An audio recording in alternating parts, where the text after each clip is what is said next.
Hey, everybody, and welcome to this episode of Speak Plainly with me, your host, Owl Medicine. And today we are doing a part 2 on last week's episode called Satisfy the Beast. All right, last week we talked a lot about empathy and how empathy it's one of the things that gets hijacked in the modern world. And if we learn to satisfy the beast, we can learn to protect our empathy and protect our good hearts from the ravages of capitalism and uncontrolled consumerism. But I told you that there are lots and lots and lots of ways that a person can satisfy the beast, and that satisfying the beast has lots and lots and lots of benefits. It's really just a basic guiding principle to make sure that you are taking care of the physical needs of the physical animal that you reside in. All right, so since we covered the psychological and mental benefits of satisfying the beast last week, today we're going to talk about the physical issues and how satisfying the beast can help us overcome some of our physical discomfort and physical behaviors that get in the way of us being the people that we really want to be.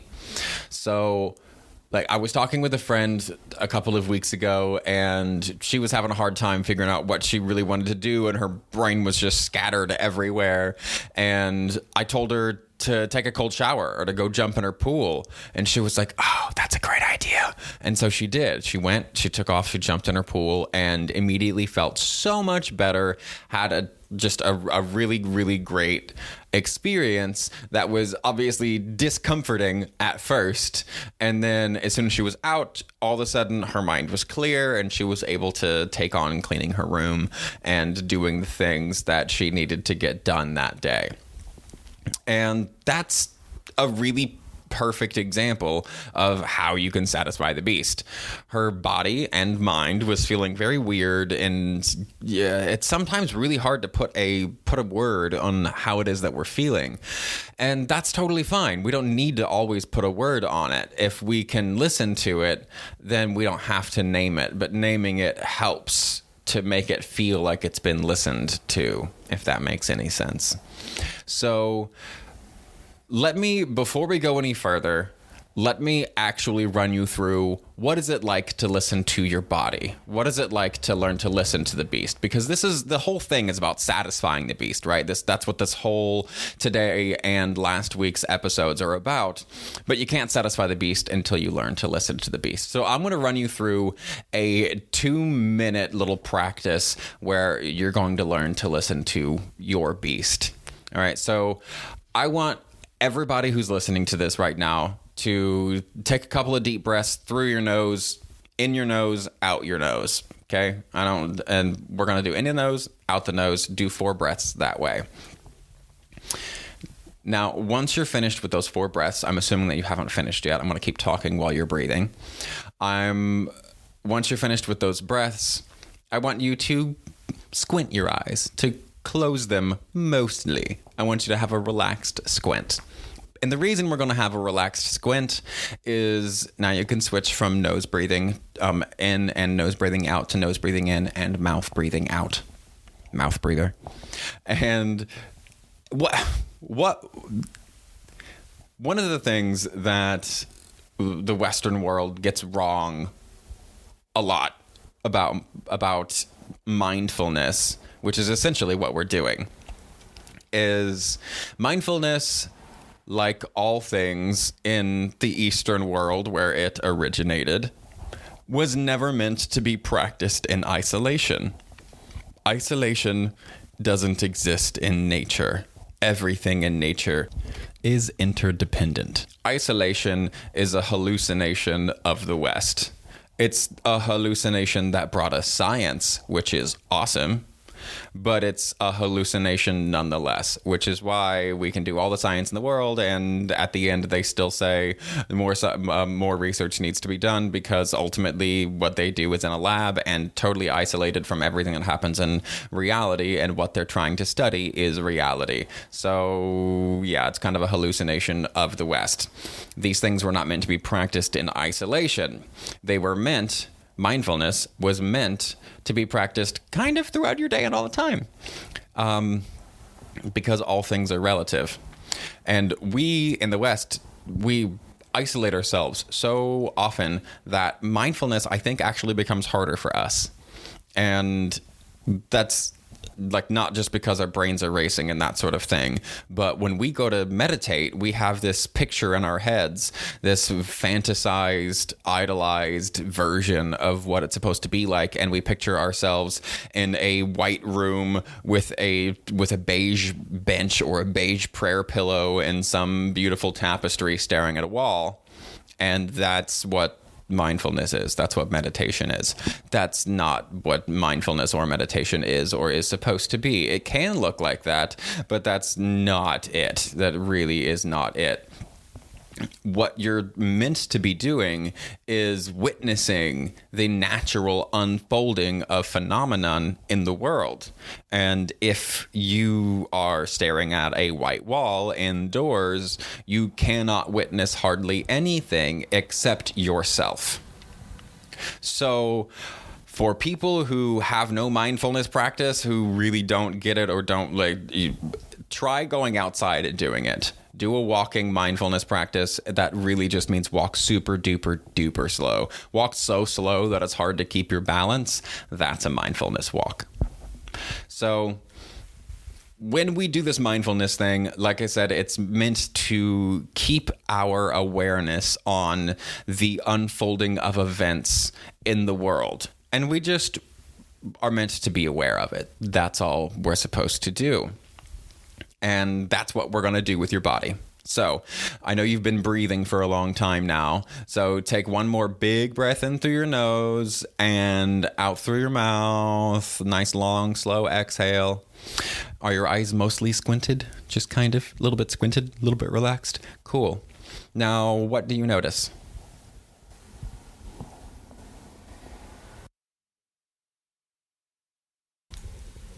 Are you noticing something in your body, or are you noticing something in your environment?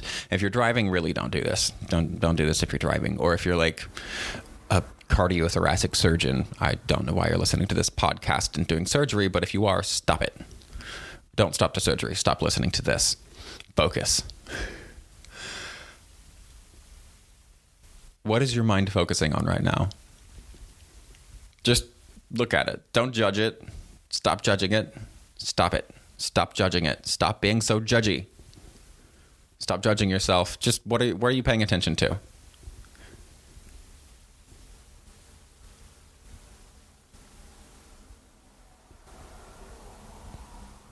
Got it? Cool.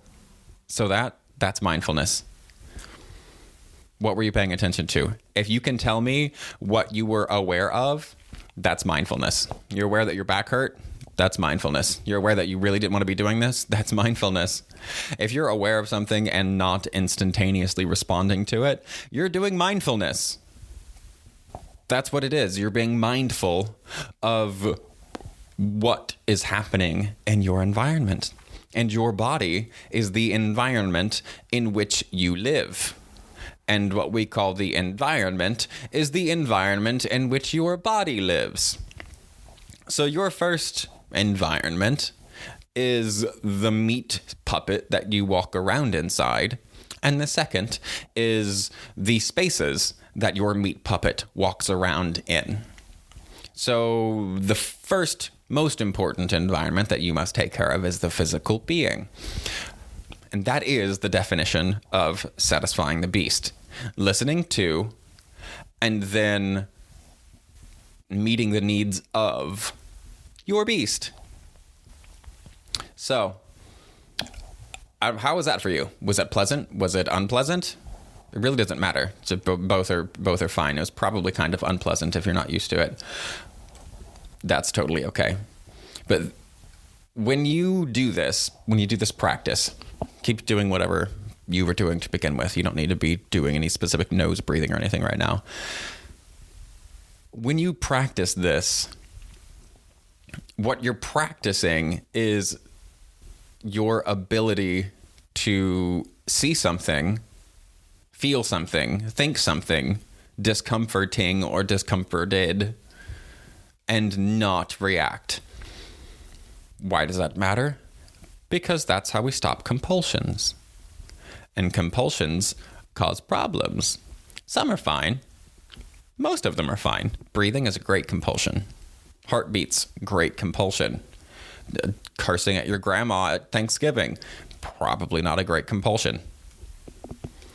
So this training is to help you check in with your body.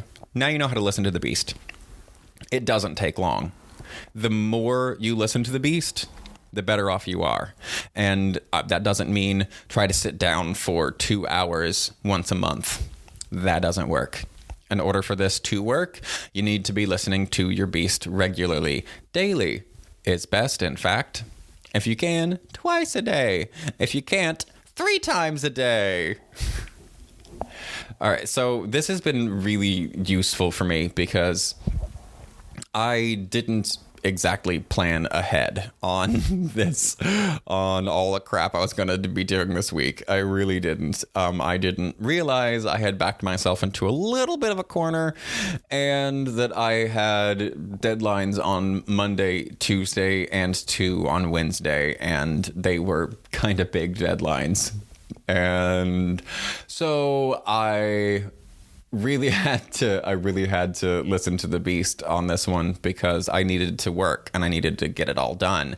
But I couldn't revert back to like high school me's version of getting a bunch of work done, which is wait till the last minute, slap something together and put it out there, because that's embarrassing. I'm not a high school kid anymore and I don't want to put crap out into the world. And so I had to really go, all right, how much good working time do I have? And not just how many hours of the day can I work, but I had to think about how long can I work? About an hour to an hour and a half before I need a good break. And then what's the most efficient use of my break? Well, I need to down regulate a little bit for me. So for me, that involves some like non-sleep, deep rest kind of things, laying on your back and doing yoga pose where you just lay on the ground and do nothing at all. You just lay still on your back. It's really nice. You should try it. So that works well. And the only reason I knew that I needed to do these things was because I had to check in with my beast. Writing all, I get really excited about everything I do. I love doing all of the things that I do. There's just a lot of them right now, and I love that. But my body still has limits. My energy is still finite. I say it all the time, like love is not a finite resource, but energy is. Chi is. It is definitely finite. So I had to go, all right, well, what can my beast handle versus what can Staff Sergeant Phelan from the Air Force handle, you know? So those two things are very different. The expectations of my body versus the expectation of my like military training is totally different. But luckily I have taken the time to learn lots and lots of ways to help me be as efficient as I can and to regulate myself as well as I can. And that's what I had to do. I had to go, okay, I'm going to do an hour and a half of work, a 15-minute break of non-sleep deep rest, back to an hour and a half of work, back to another 15, 20 minutes of non-sleep deep rest, take a little break for an hour, go back to work for an hour. And this is how I was able to knock out an insane amount of work in I got a bunch of it done yesterday. I'll be doing a ton of work all day today and all the way till Wednesday. But the reason I'm able to get so much done and it be good is because I've actually checked in and listened to my beast. And I know my beast's limitations because I've been listening to it long enough. And I went, okay, I know I will want to do all of these things. And I know that I have so much work. My greatest desire is to keep staring at the computer screen and click, clack, clack, clack, clack, tack, tack away all over my keyboard to try to just do as many things as I can. Because in my head, my training, my experiences in life, for whatever reason, seem to make me feel, even physiologically, as I'm click-clacking away, getting more and more frustrated, typing things away on a page, there comes a moment where my brain can't focus, and there's something inside of me that says, you figure it out, you focus anyway, right now. And if I don't keep going, then I feel like a wuss. I feel like I copped out. And that's fine.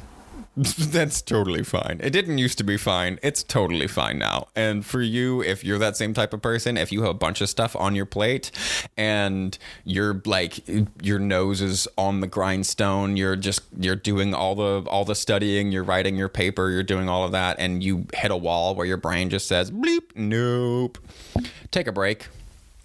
Seriously, take a break, do some non-sleep deep rest stuff, listen to binaural beats or something on YouTube, like do any of that stuff and then come back at it, because that's how we overcome our biology. We have to listen to the beast in order to find out what he needs or she needs or they need. And then once we figure out what our bodies need, then we can give it to it in a way that isn't compulsive and meets all the rest of our needs. So that's what I have to say about the this mindfulness part and listening to your body.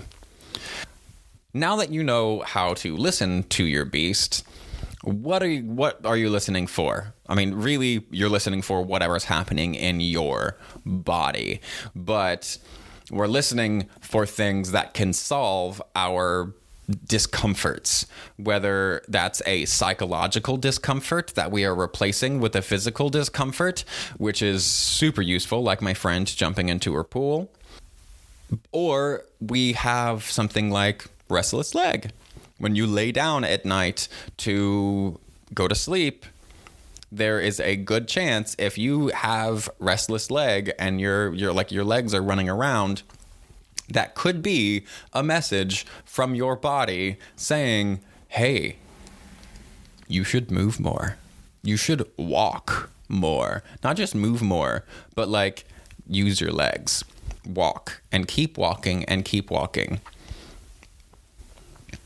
In Chinese medicine, we break everything down. In that part of the world, everything is yin or yang. And it's not actually yin or actually yang. It's only yin or yang in comparison to something else.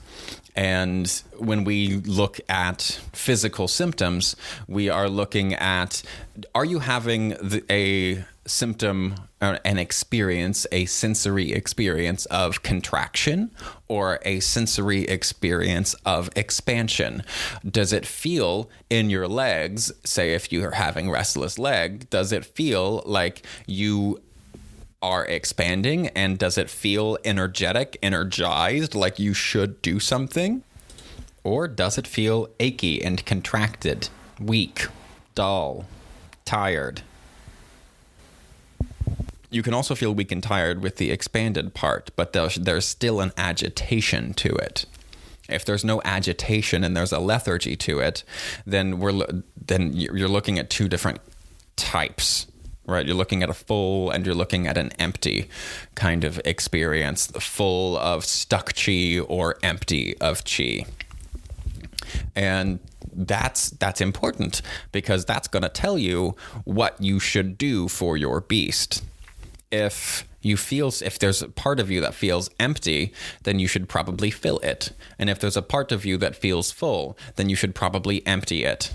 And the way that you empty it, especially with the legs, is go for a walk. Try it out. Go for a walk. It's totally awesome. More ways that you can satisfy the beast to address physical issues. Almost everybody's working from home. If you're working at all, everybody's working from home, and we're working in chairs. And that's not new, because you've always been sitting in chairs. You were sitting in chairs at school, and you've been sitting in chairs and couches at home.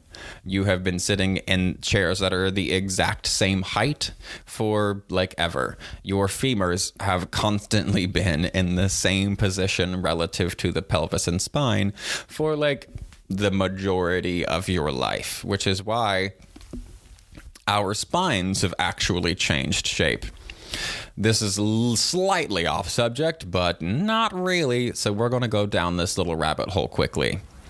So working from home and sitting in the chairs constantly, it has caused us to lose proprioceptive awareness of our butts. We're constantly sitting down on our butts, and if you sit on anything for a long time, it becomes very uncomfortable.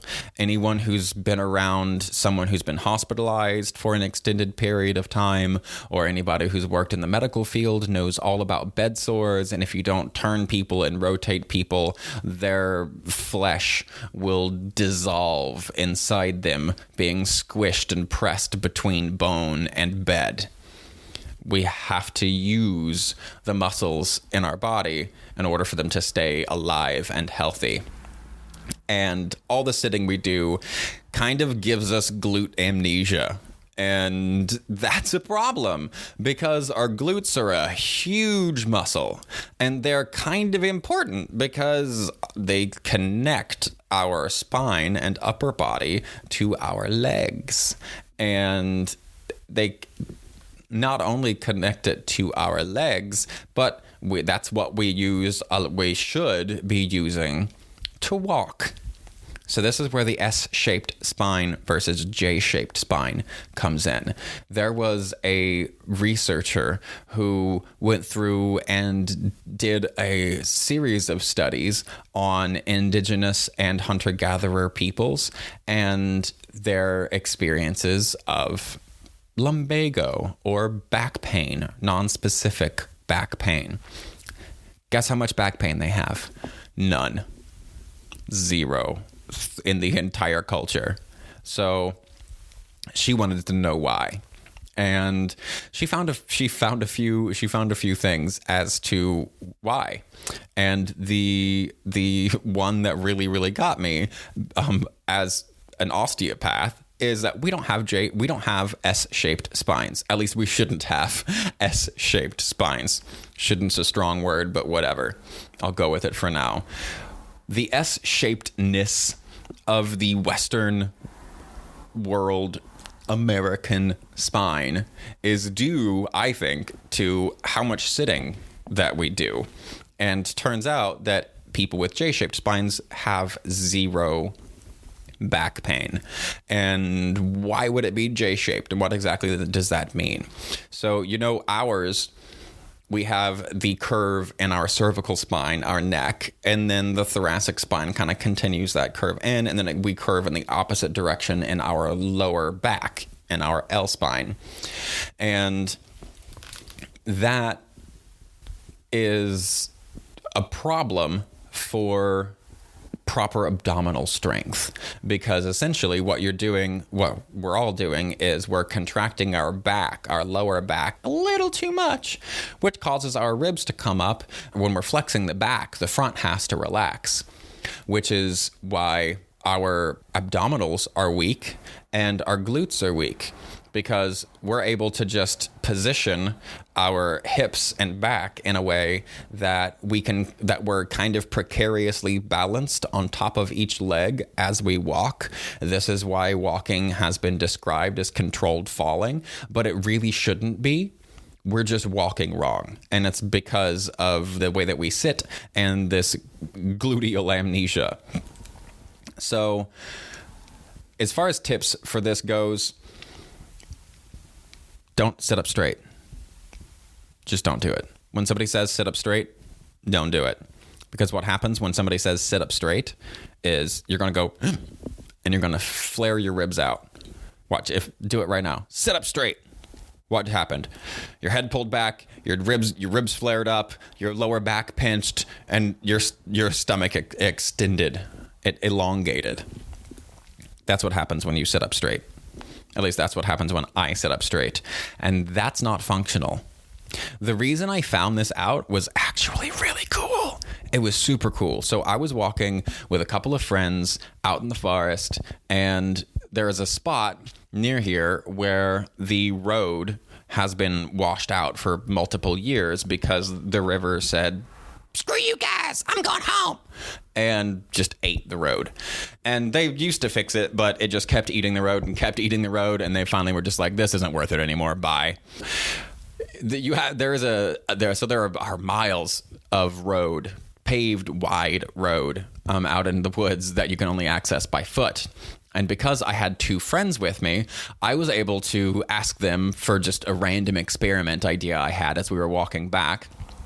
I went, hey, would you guys mind walking on either side of me? I would actually like to close my eyes and just walk. And I just want to use my ears to orient myself. And if you guys just stay on my left and right, then I know, because it's a road, that I won't trip on anything, and I'll just have to trust you guys. And we did that. And I did it for 4 miles. 4 miles, not a single time did I peep or cheat. It was awesome.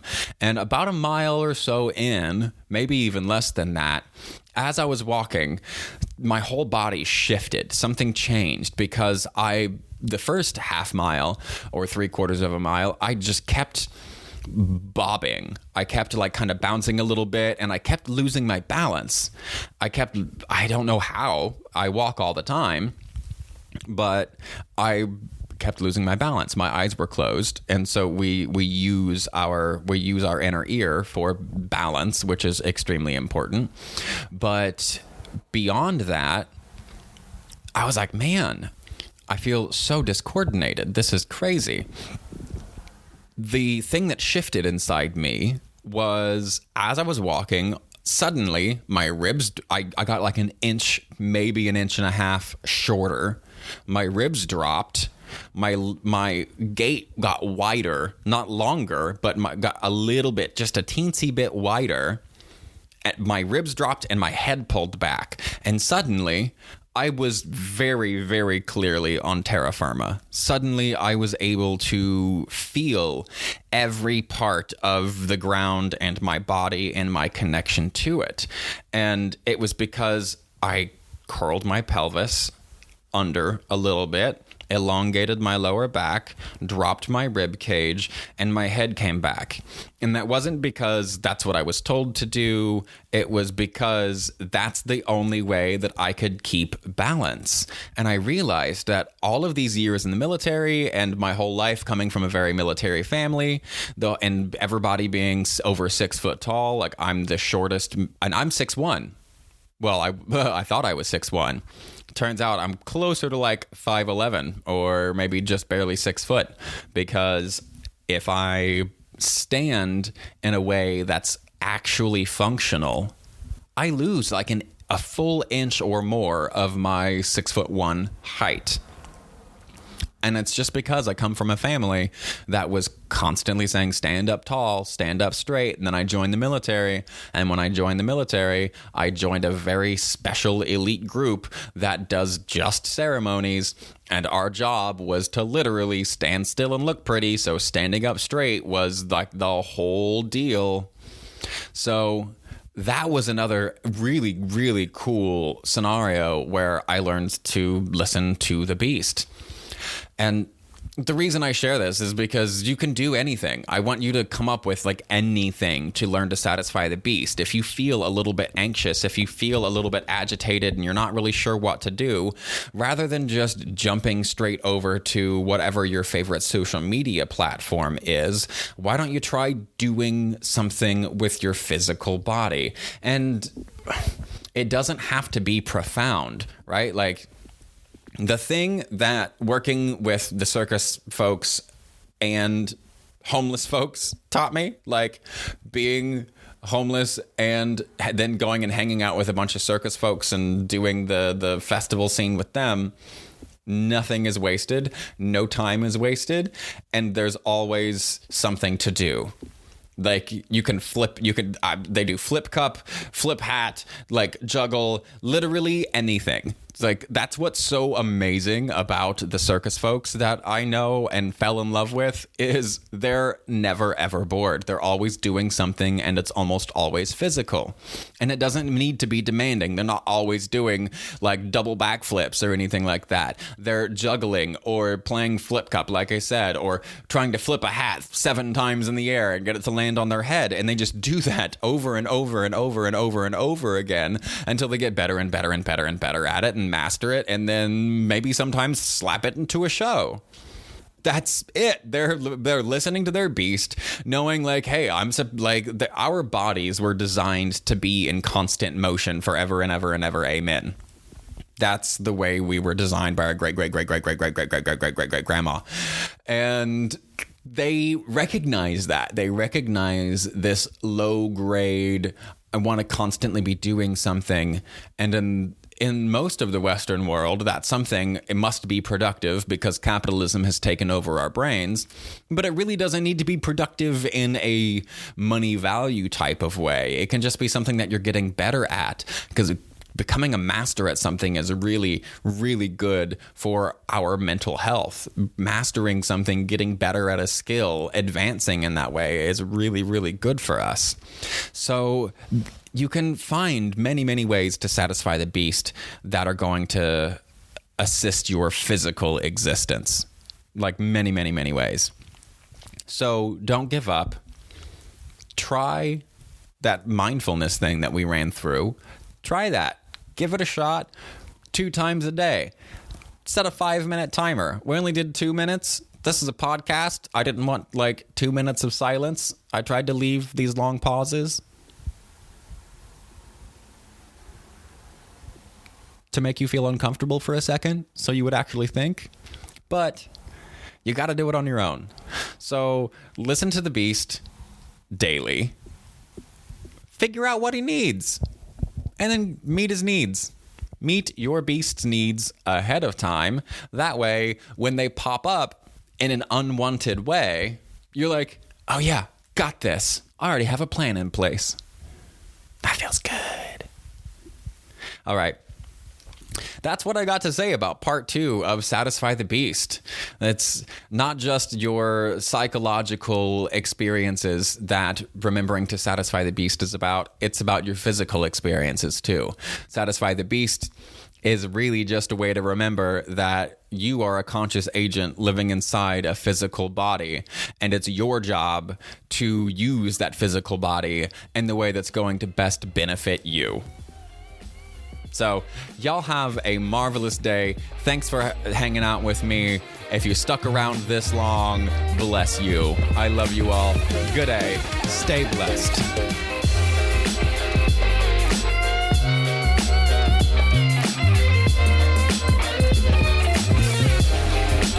For any of y'all who might be suffering with that back pain and you're interested in the J-shaped spine, that scientist was Esther Gokhale, EstherGokhale.